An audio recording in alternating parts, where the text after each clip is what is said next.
नमस्कार, स्वदेश न्यूज देख रहे हैं आप। मैं हूं आपके साथ राखी और बात करेंगे नाम का विवाद।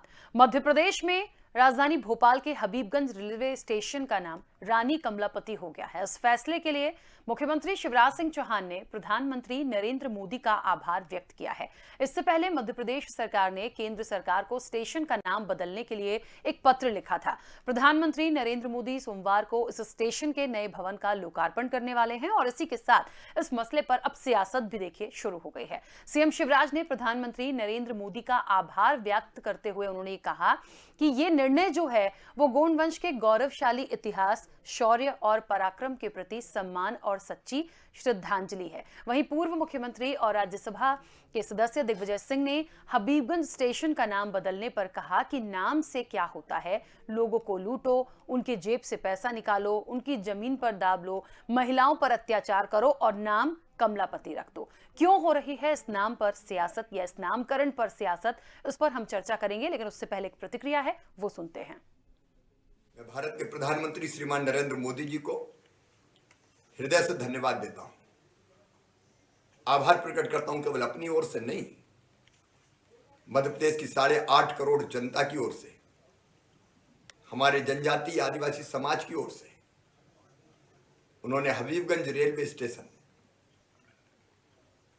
जिसको उन्हीं की पहल पे मॉडल रेलवे स्टेशन का स्वरूप दिया गया है, उसका नाम रानी कमलापति रखा है। रानी कमलापति कौन समाज का गौरव थी, अंतिम हिंदू रानी थी। छल से, कपट से, धोखा देकर उनके राज्य को हड़पने का काम दोस्त मोहम्मद ने किया था। अफगान एक सेनापति था। और जब रानी ने यह देखा कि विजय संभव नहीं है, तो उन्होंने जल जोहर किया। उनके बेटे नवल शाह लाल घाटी के पास मारे गए थे। रानी ने जल जोहर किया अपने आत्मसम्मान की खातिर। बचपन से हम लोग कहते थे, सुनते थे, ताल तो भोपाल ताल और सब तलैया, रानी तो कमलापति और सब रनैया। उनके नाम पे कमला पार्क यहां पहले से बना था, लेकिन जनजातीय गौरव दिवस के अवसर पर हबीब रेलवे स्टेशन का नाम रानी कमलापति रेलवे स्टेशन रख के। देखिए, कहीं ना कहीं ऐसा लगता है जब कुछ बदलाव होता है या कोई चीज की जाती है, उसके लिए एक बहुत मंथन होता है, सोचा जाता है क्यों, क्या, किस लिए। लेकिन जब राजनीति होती है या तो ये भी वाकई में जानना बहुत जरूरी हो जाता है कि आखिरकार इस पर ऑब्जेक्शन क्यों हो रहा है, या ऑब्जेक्शन जो लोग उठाते हैं उनका मकसद क्या होता है, क्या बताना चाहते हैं। मैं बहुत ज्यादा नहीं जाऊंगी इसमें, सीधे हम इस चर्चा को आगे बढ़ाएंगे। हमारे साथ दो मेहमान मौजूद हैं। सबसे पहले मैं आपका परिचय करा देती हूँ। बीजेपी के वरिष्ठ नेता चेतन सिंह जी हमारे साथ जुड़े हैं। चेतन जी, बहुत स्वागत चर्चा में शामिल होने के लिए। और सिद्धार्थ राजावत जी हमारे साथ हैं, प्रदेश प्रवक्ता हैं कांग्रेस के। सिद्धार्थ जी, आपका भी बहुत स्वागत है। चर्चा की शुरुआत सबसे पहले सिद्धार्थ जी आपसे करना चाहती हूं, और इसलिए भी क्योंकि ऑब्जेक्शन दिग्विजय सिंह ने यदि लिया, या उन्होंने, उनका जो स्टेटमेंट है कि उन्होंने कहा कि महिलाओं पर अत्याचार कर लो और फिर रानी कमलापति रख दो, क्यों, यदि रखा भी गया है तो उस पर ऐसा क्यों? देखिए राखी जी, सर्वप्रथम तो मैं ये बता दूं कि माननीय दिग्विजय सिंह जी ने इसमें कोई ऑब्जेक्शन नहीं रखा, एक टिप्पणी दी है और टिप्पणी भी उनकी वाजिब है। जब आपने देखा है दिग्विजय सिंह जी कोई भी बयान देते हैं तो सबसे पहले भारतीय जनता पार्टी या संघ या आरएसएस उनकी पेट में बहुत दर्द उठता है, क्योंकि आपको मालूम है कि माननीय दिग्विजय सिंह एक ऐसे हकीम हैं जिनका भारतीय जनता पार्टी और संघ का इलाज सिर्फ उन्हीं के पास है। और आपने देखा है कि भारतीय जनता पार्टी और संघ के निशाने पे सिर्फ दिग्विजय सिंह जी रहते हैं, क्योंकि उन्हें मालूम है, उनको तथ्य मालूम है, उनको मालूम है कि भारतीय जनता पार्टी को कहां से छेड़ना है, उनकी कौन सी नस पकड़नी है जिससे वो तिलमिला जाते हैं। अब रही बात जो गौड़ समाज है, हम बड़ा सम्मान करते हैं और ये बहुत अच्छी बात है, आप जो काम कर रहे हैं बहुत अच्छा कर रहे हैं। इससे पूर्वी उत्तर प्रदेश में आपने देखा था बाबा ने कई नाम बदले, कई रेलवे स्टेशन के नाम बदले, कई शहरों के नाम बदले, पर आप बताइए क्या मूलभूत आप उस पर जाइए, आप उस पर आप बारीकी से उस पर अध्ययन कीजिएगा, क्या उत्तर प्रदेश में ये सब करने के बाद बाद कोई विकास हुआ? आप देखिए किस प्रकार से हत्याएं हो रही हैं। अब आप लौट के वापस मध्य प्रदेश में आते हैं तो आप देखिए नेमावर की कितनी बड़ी घटना थी, आप मंदसौर की घटना देखिए, आप देवास की घटना देखिए, किस प्रकार आदिवासी बच्चियों को 10 फुट नीचे गड्ढे में गाड़ दिया जाता है। और ये पूरी वोट की राजनीति है। जिस समय पे इनके एक पदाधिकारी भारतीय जनता पार्टी के बोलते हैं एक जेब में मेरे में ब्राह्मण है और एक जेब में मेरे में बनिया है। अब उनको मालूम है कि इनकी जो जितनी भी जातियां हैं वो सब है ना भारतीय जनता पार्टी से धीरे धीरे छूटती जा रही हैं। लोकसभा चुनाव भी करीब है, विधानसभा चुनाव भी करीब है, दोनों चुनाव करीब आ रहे हैं। दोनों चुनाव को देखते हुए आज इनको 17 वर्ष में आज आदिवासी दलितों की याद आ रही है। क्यों आ रही है? आप इसके ऊपर आप जाइएगा। ये सिर्फ एक बहाना है। अरे हम कह रहे हैं आप तो अब सारे नाम बदल दीजिए, आप तो प्रदेश का नाम बदल के शिवराज सिंह प्रदेश कर दीजिए, कोई बुराई नहीं है। आप भारत का नाम बदल के मोदी कर दीजिए, कोई नहीं, भारत को बदल के मोदी कर दीजिए, पर आप विकास तो करिए। आप विकास क्या कर रहे हैं? आप मूलभूत आप देखिए जो ढांचा था, आप 70 साल 60 साल 40 साल की कांग्रेस की बात करते हैं। आप कांग्रेस की जो भी बनाई हुई संपत्ति उसको बेच रहे हैं और नाम आप बदल के सिर्फ आप भाई भाई लूट रहे हैं। अरे भैया नाम बदलना है तो पहले कुछ संपत्ति तो बनाएं, उसका नया नाम रख के आप उसको जनता के बीच में आप जाके उसकी सौगात आप जनता को दे जाके। ठीक है, चलिए चेतन जी, मेरा एक बहुत छोटा सा सवाल है। सिद्धार्थ जी के जो भी बातें हैं उस पर तो प्रतिक्रिया आपकी मैं चाहूंगी ही, लेकिन एक सवाल है कि स्टेशन का नाम जो बदला गया या बदलने के लिए सोचा गया, उसके पीछे क्या मकसद क्या था या ऐसा क्यों किया गया है? देखिए, जब हम आदिवासियों की कोई बात करते हैं उनके इतिहास में हमको झांकना पड़ेगा। जब हम बिरसा मुंडा जैसे संत महात्मा वीर योद्धा की अगर जयंती मनाते हैं और उस संप्रदाय से चल करके, उस वर्ग से चल करके अगर कोई वीरता की निशानी हो, पराक्रम की निशानी हो, भारतीय योद्धा हो, क्या उसको सम्मान नहीं मिलना चाहिए? वो भी वहां जहां पर उसने अपनी अंतिम सांसें ली हो, जहां उनका शासन रहा हो। इतिहास पढ़ना चाहिए कांग्रेस के लोगों को उठा करके कि 16वीं शताब्दी की गौड़ शासक थी या नहीं थी। 17 साल से आपकी सरकार है। अरे भाई, ये बीच में बोलने की बीमारी मत पाला करो। आपने बोला, मैंने सुना ना। तो इस 17 साल में आपने क्या किया जो हमको बता रहे हैं आप? पहले तुम बोल लो पहले। हाँ तो आप इसका जवाब दीजिए ना। 17 साल में याद पहले नहीं तुम आई बोल लो आपको? तुम्हें जो बोलना है। अरे 17 साल से आपकी सरकार थी तब याद आते ना। आप हमको इतिहास पढ़ाएंगे, हमको इतिहास 17 सिखाएंगे। साल में 55 साल में इस देश का इतना बंटा ढार करके गए हैं दिग्विजय सिंह और कांग्रेस के नेता। भी तो तुम कह ही रहे थे कि जितनी कांग्रेस ने संपत्ति बनाई है वो बेच रहे। कांग्रेस ने संपत्ति बनाई, किसने बनाई? बताइए ना, जवाब दीजिए। अरे चड्डी पहन के आरएसएस वाले अंग्रेजों की मुखबिरी करते थे, पेंशन लेते थे, 7-7 बार माफी मांगी है, माफीनामा श्यामा प्रसाद मुखर्जी मुस्लिम लीग के संग मिलके 1937 में सरकार बनाते हैं और आप हमको इतिहास बताएंगे। ठीक है, एक सेकंड सिद्धार्थ जी, उनका पक्ष पूरा आ जाए फिर हम बीच में बात करेंगे। पूरी बात कीजिएगा चेतन जी। रानी कमलापति जी इस संप्रदाय की, इस आदिवासी बंधुओं के वर्ग से अगर उनका प्रतिनिधित्व है, उनकी शौर्य की प्रतीक है, तो किसी के पेट में क्या दर्द होता है? क्या वे हमारे अपने लोग नहीं है? क्या देश के इतिहास को कलंकित करने का जिन लोगों ने काम किया है, क्या उनको हमको प्रोटेक्शन देना चाहिए? क्या जिन आताताइयों ने इस देश पर कब्जा किया, जिन आताताइयों के कारण रानी कमलापति को जेल में समाधि लेनी पड़ी, क्या उसके नाम का गुणगान करना जरूरी है? आदिवासी समाज की गौरव वीरता का जो प्रतीक हो, उसके बारे में इस तरह की बात। हबीबगंज के पहले भी एक पुराना नाम था, कांग्रेस कभी उसकी भी चर्चा कर ले। श्री दिग्विजय सिंह जी कांग्रेस के वरिष्ठ नेता हैं, बहुत विद्वान हैं, वे क्यों नहीं बताते कि हबीबगंज से पहले इसका नाम क्या था? उठा करके देखिए इतिहास, इससे पहले इसका नाम शाहपुर था कि नहीं? और जिस हबीबुल्ला की बात कर रहे हैं मध्य के विधायक, वो 1930 में उसकी डेथ हुई है और 1979 में संपत्ति का दान करता है। 50 साल के बाद आकर के कोई व्यक्ति मृत्यु के बाद किसी संपत्ति का दान करता है, इतना हास्यास्पद बयान तो मैंने कभी सुना नहीं। अभी दिग्विजय सिंह जी की बैठ में भी देख रहा था, सुन भी रहा था, उन्होंने कहा है कि हम ये करते हैं, हम वो करते हैं। 16 महीने की सरकार में आपको क्या किसी ने आपके हाथ में बेड़ियां डाल करके रखी थी? किस देश और प्रदेश में अगर किसी ने गलत किया है तो उस पर कोई कार्रवाई नहीं करना?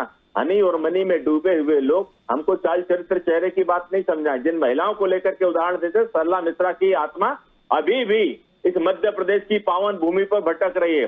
भोपाल से लगा हुआ इस्लाम नगर है, इतिहास में बता रहा हूं सिद्धार्थ जी, मेरी बात के बाद आप उसको देख लीजिएगा। जिसका नाम इस्लाम नगर है वो पहले जगदीशपुर हुआ करता था। दास मोहम्मद ने जब रानी कमलापति के महल पर कब्जा करने की कोशिश की, उसी दरमियान उसका जगदीशपुर से नाम इस्लाम नगर हो गया। और जो कह रहे हो आप बात उत्तर प्रदेश में देखिए पूर्वांचल एक्सप्रेस पर सुल्तानपुर में जाकर के देखिए, सुल्तानपुर वही है जहां से आपकी राष्ट्रीय अध्यक्षा सांसद हुआ करती हैं, अभी भी वर्तमान में है। वहां की सड़कों पर जगुआर विमान उतर चुका है, सुखोई उतर चुका है, 8 लाइन की रोड बनी है। और आज जो आप कह रहे हो कि वहां भी नाम बदलने की, आज हमने वहां भी आजमगढ़ का नाम बदल करके आर्यगढ़ कर दिया है।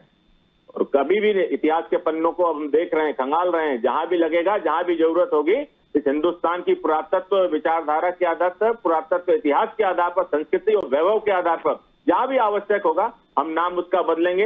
लेकिन मैं फिर से कहना चाहूंगा कि रानी कमलापति के नाम पर अगर भोपाल के हबीबगंज रेलवे स्टेशन का नाम हुआ है तो भोपाल शहर में चाहो तो जनमत संग्रह करा लो कि लोग इसकी तारीफ कर रहे हैं या नहीं। केवल कुछ चंद लोगों के दबाव में अगर इस तरह की बातें करनी है, करते रहिए। हम तो वैसे भी कहते हैं कि दिग्विजय सिंह जी हमारे बहुत आदरणीय हैं, बहुत सम्मानीय हैं। मैं ईश्वर से प्रार्थना करता हूं, ईश्वर उनको स्वस्थ रखे, अच्छा जीवन दे और वो इसी तरह के वक्तव्य देते रहें ताकि बाकी सब जो काम, कुछ काम हमसे बच जाता है वो काम भी दिग्विजय सिंह जी हमारा पूरा कर देते। ठीक है, चलिए सिद्धार्थ जी अब अपनी बात रखिए। नहीं, जैसा कि हमारे मित्र चेतन भाई ने बोला, मैं आप इनसे ये पूछना चाहता हूँ चेतन जी से कि चेतन जी ये बताइए कि आपने नया क्या किया है। केंद्र में आपकी सरकार, प्रदेश में आपकी सरकार, 28 आपके सांसद, नया निर्माण कार्य क्या है ये बताइए ना। आप बेच के, आप प्राइवेट कंपनियों को बेच के उसका नाम बदल रहे हो, ये कौन सी, ये आपकी नई वो है, बताइए ना। आप अभी तक आपने कोई भी नया निर्माण अपनी दम पे क्यों नहीं करा। जो कांग्रेस गवर्नमेंट में पुराने 70 साल में जो विकास हुए थे, जो रेलवे स्टेशन बनाए गए थे, जो पुल बनाए गए थे, उनके नाम बदल के और सिर्फ नाम बदल रहे हो आप। ये तो वही हो गया कि डंडा हमारा और झंडा आपका। इस पे तो आप कम से कम करिए चेतन जी, हंसने से कुछ नहीं होगा। कुछ नया निर्माण करके बताइए मोदी जी से। 28 सांसद हैं, बताइए क्या विकास हुआ है मध्य प्रदेश के अंदर। अरे सांसदों की हिम्मत नहीं हो रही है मोदी जी से सांसद निधि मांगने की। विकास कार्य की बात करते हैं। अभी पूरा कोरोना काल में और बरसात में जो बाढ़ आई थी, बाढ़ में कितने जिले बह गए, उनका अभी तक आपके पुल, अभी आपके शासन काल में जो 17 से लेके अभी तक पुल बने थे, आपको मालूम है कि नहीं मालूम है, कम से कम 24 पुल बह गए आपके निर्माण कार्य के। और कांग्रेस के आज तक 70 साल के रुके हुए हैं। अब उनके नाम भले ही बदलते रहिए आप, नाम बदलने से कुछ नहीं होगा।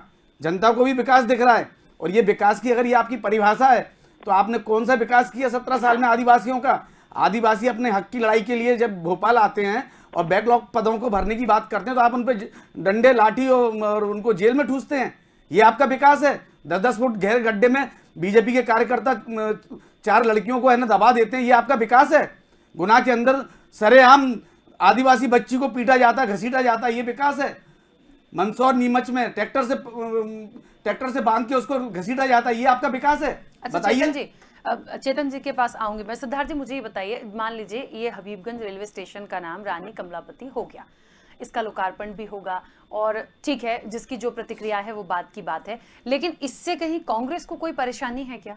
देखिए, मैंने आपको पहले भी पूर्व में कहा कि माननीय दिग्विजय सिंह जी ने इस पर कोई भी आपत्ति नहीं जताई है। उन्होंने एक टिप्पणी की है। टिप्पणी उन्होंने ये की है कि आप ये लूट खसोट की जो राजनीति कर रहे हैं, लोगों की जमीनें हड़प रहे हैं, जमीन हड़प के उस पर आप अपना बोर्ड लगा रहे हैं, तो इसको बंद करते हुए आप अपना नया निर्माण करें।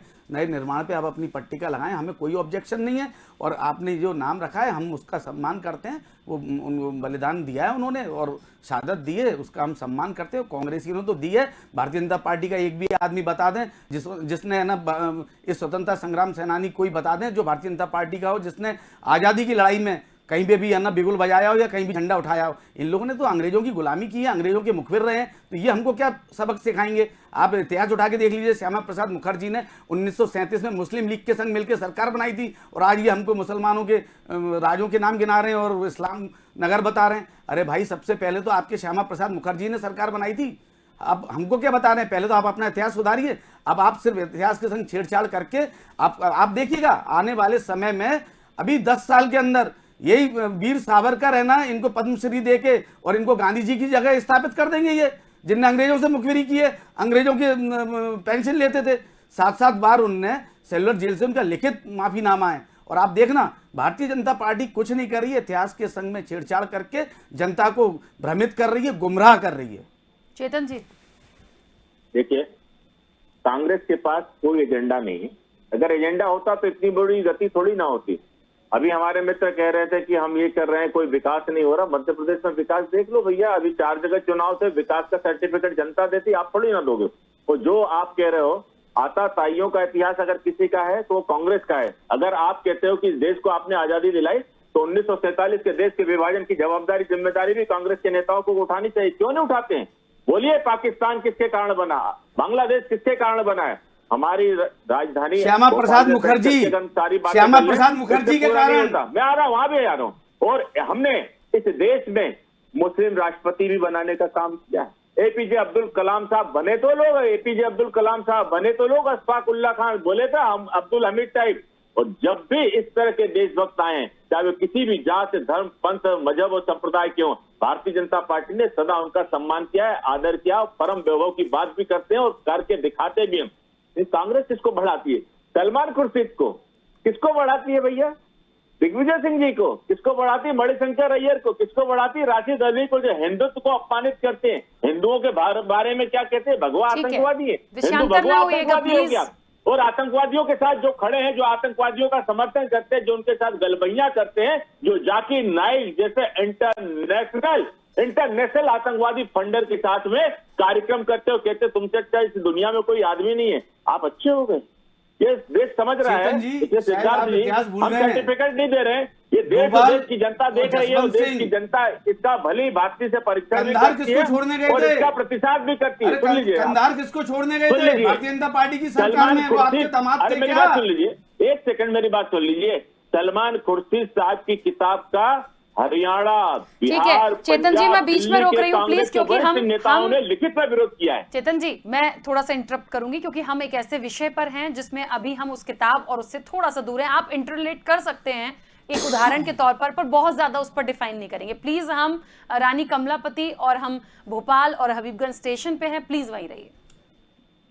देखिए, हमने तो पहले भी कहा, अभी हमारे मित्र कह रहे थे हमने क्या बनाया, तो देखिए 100 करोड़ रुपए की लागत से हबीबगंज इस हिंदुस्तान का पहला वर्ल्ड क्लास का पहला रेलवे स्टेशन है। ये सौगात हम भोपाल वासियों के लिए कहीं ना कहीं निश्चित रूप से भोपाल के जो जनता है उसका मान सम्मान स्वाभिमान बढ़ाने का काम किया है। और जिस आदिवासी बंधुओं की वीरता के कायल सारा देश है उसको भी सम्मान देने का काम किया है। और बिरसा मुंडा की जयंती पर इससे अच्छा और क्या उपदेश हो सकता है कि जिन शासकों ने, जो इनके पूर्वज थे, उनको भी इतिहास में जो इन लोगों ने दफन कर दिया था उसको निकाल करके आज देश और देश की जनता के सामने मन मस्तिष्क और पटल पर ये बात तो आई। आखिर रानी कमलापति कौन थी? क्यों इसका नाम रखा गया? लोग पढ़ रहे हैं, सर्च कर रहे हैं। क्यों? क्योंकि इससे पहले लोगों ने इस इतिहास को दफना करके रखा था। सच में इस देश का इतिहास फिर से लिखना पड़ेगा। बहुत सी बातों पर 7 पीढ़ियों की धूल जमी है, उसको जनता और देश की जनता के सामने बताना पड़ेगा। अगर मेरे मित्र को लगता है कि दिग्विजय सिंह जी ने इसका विरोध नहीं किया, टिप्पणी अगर समर्थन की हो तो आप बता देना। और वैसे भी दिग्विजय सिंह जी को हर चीज का विरोध करना है। और मैं तो कहता हूँ सिद्धार्थ जी, आप भी जाकर के कहिए राजा साहब से कि संघ, भारतीय जनता पार्टी, हिंदू तीनों का वो भी विरोध करते रहे। हम और चाहते हैं कि दिग्विजय सिंह जी और कांग्रेस के बाकी नेता भी इसी लाइन पर चले। ठीक है सिद्धार्थ जी, अपनी बात रखिए। देखिए राखी जी, मेरे भाई चेतन बैठे हुए हैं, शायद इसका जवाब नहीं दे पाए। अभी ये बोल रहे थे कि अभी 100 करोड़ का स्टेशन बना के दिया है, तो ये बताइए इसमें हिस्सेदारी किसकी है? नाम किसका चल रहा है? ये क्या सरकार ने बना के सरकार के पास है? इसको प्राइवेट आपने हाथों में क्यों दिया? बताइए जरा। आप वहाँ पे गाड़ी खड़ी करिएगा, 40 रुपये लगते हैं, और 40 रुपये के बाद अगर आप रात में गाड़ी खड़ी करके जाते हो, दूसरे दिन लौट कर आते हैं, तो आपका बिल 2-2.5 हज़ार रुपये हो जाता है। ये आप सौगात दे रहे हैं या जनता की जेब आपके संग छलावा छल रहे हैं? आप वहाँ पे देखिएगा आप किस कदर तक, क्या आपने अभी उसका टैरिफ नहीं देखा है रेखा जी? आप उसका टैरिफ देखिए हबीबगंज का। आप वहाँ पे इतनी इस कदर तक उसका वो कर दिया गया है पूरा व्यवसायीकरण, जो एक हबीबगंज रेलवे स्टेशन पे जो लगता था, आप रेलवे स्टेशन प्लेटफॉर्म का टिकट खरीद के बताइए, एक आम आदमी तो वहाँ गाड़ी खड़ी नहीं कर सकता। आप देखिएगा वहाँ पे आदमी बाहर उतार के चला जाता है। ये इसका आप जवाब दीजिए जो आप बोल रहे हैं 100 करोड़ रुपए, 100 करोड़ रुपए सरकार के लगे, उसमें सरकार के, हमारी जनता को उसमें क्या फायदा हो रहा है? आप बताइए, जनता को उसमें कोई फायदा है? 5 स्टार फैसिलिटी का आपने बनाया है, जो उसमें बंसल वालों पूरा पैसा उसकी रेवेन्यू ले रहे हैं, उसमें जनता को क्या मिल रहा है? बताइए, जनता की क्या हिस्सेदारी है, जनता की क्या भागीदारी है उसमें, जनता को क्या उसमें लाभ मिल रहा है? बताइए चेतन जी आप मुझे। जनता को बिजली, पानी, सड़क, रोटी, कपड़ा और मकान, इसमें उलझाने का काम अगर किसी ने किया है, ये आप लोगों ने किया है। वो तो मामा के नारियल देख लिए जो जेब में लेके चलते हैं। की जनता को इस बात का हक नहीं है कि वो 4 स्टार 5 स्टार में सफर करे। वो रेलवे स्टेशन पर जाए तो किसी प्रकार की गंदगी नहीं मिले, वो रेलवे स्टेशन पर जाए तो उसको पार्किंग में स्पेस नहीं मिले, वो रेलवे स्टेशन पर जाए तो उसको बैठने का स्थान नहीं मिले, अरे वो आप रेलवे पैसे की भी स्टेशन तो पर जाए तो धूप में टैरिफ की भी तो बात कर लीजिए, वहाँ पे कितना रेट लग रहा है? क्या इस तरह से आप चेतन इस तरह जी। का देश चाहते हैं? इस देश को जो कह रहे हो ना हमने क्या दिया है, एक बार चलिए, मैं तो हमारी राखी बहन से भी कहूंगा अपने चैनल को लेकर के चलें, देखिए किस प्रकार के हमने रोड बनाए हैं, किस प्रकार के पुल और पुलियों की, कहाँ वो तो बात इस कर रहे हो? बरसात जितना में- देश की इस आजादी बरसात में में नहीं पुल खुल बनाया, गई थी आपकी। जितना चेतन जी। देश की आजादी में आपने नहीं बनाया है उससे ज्यादा 7 साल में हमारी सरकार ने बना करके दिया है। पूर्वोत्तर को आपने क्या बना करके रखा था? पूर्वोत्तर के लोग सोचते थे या तो हम चाइना चले जाएं या इस देश से बाहर चले जाएं। अरे आप बात चेतन जी, मध्य प्रदेश में चेतन जी, तो चेतन जी, देखिए जा सिद्धार्थ करके। जी, सिद्धार्थ जी की देश में- जो परेशानी मैं समझ पाई हूँ वो इतनी सी है कि रानी कमलापति नाम रखा, कोई दिक्कत नहीं है, इतना बनाया, 5 स्टार फैसिलिटी के साथ बहुत अच्छा है, लेकिन आम जनता को क्या फायदा है? आम जनता तो एक टिकट भी नहीं ले सकती, आम जनता अपनी गाड़ी भी नहीं रख सकती, राखी जी। उनकी परेशानी है, उसके लिए हाँ, हम क्या राखी जी। करेंगे? किसने कहा आम जनता टिकट नहीं ले सकती? आम जनता परेशान में उठा।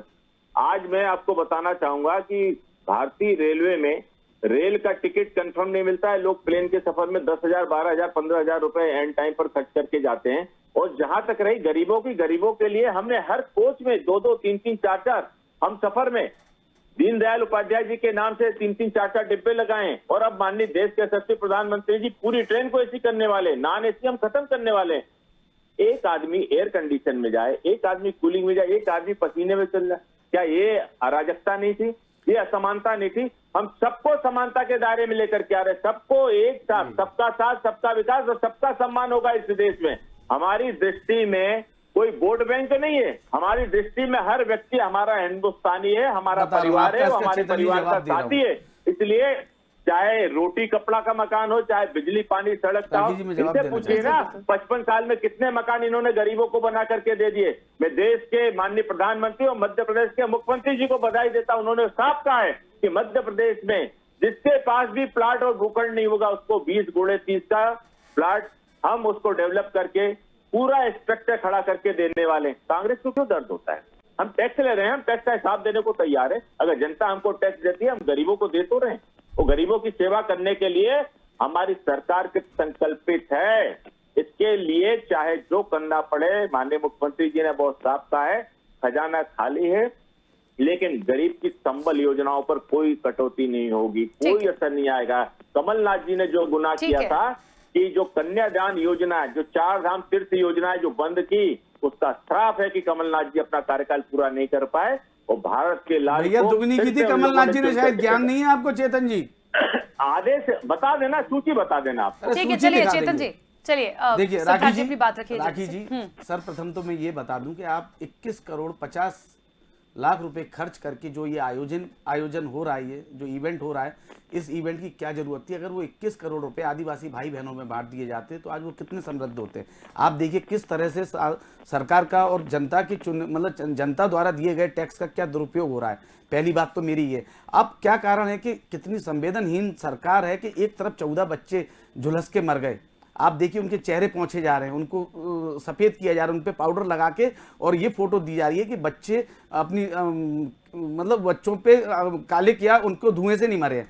कितनी मतलब एक संवेदनहीन सरकार है। इनको तो तुरंत उस समय पे प्रधानमंत्री का दौरा तत्काल रद्द करना चाहिए था और इसकी जिम्मेदारी लेते हुए आप देखिए विश्वास सारंग जो स्वास्थ्य मंत्री है वो मैनेजर बन के मैनेजमेंट में लगे हैं। बच्चों के परिजनों के घर घर जाके उनको अपने कारिंदों को भेजकर उनको 4-4 लाख में 5-5 लाख में उनको कैसे मैनेज किया जा रहा है। अरे मैं तो कह रहा हूं कि जिम्मेदारी लेते हुए विश्वास सारंग को इस्तीफा देके और भारतीय जनता पार्टी का मैनेजर हो जाना चाहिए। और आप लगे हैं इनको सिर्फ मुद्दे भटकाना आते हैं। आप देखिए कभी ये अजान के नाम पे मुद्दे भटकाते हैं, समय की सीमा मैं बीच में रोक रही हूं, मैं थोड़ा सा 2 लाइन रह गई, कभी ये किसी अब आप देखिए इनको कोई मुद्दा नहीं मिला तो इस जो भी हॉस्पिटल के अंदर जितने बच्चों की मृत्यु हुई उसको भटकाने के लिए इन्होंने इसको दूसरी तरफ डाइवर्ट कर दिया। भारतीय जनता पार्टी को बखूबी मालूम है कि जनता को मूर्ख कैसे बनाना है और जनता को है ना कैसे भ्रमित करना है। ठीक है, चलिए चेतन जी समय की सीमा है, वापस नहीं आ पाओगे।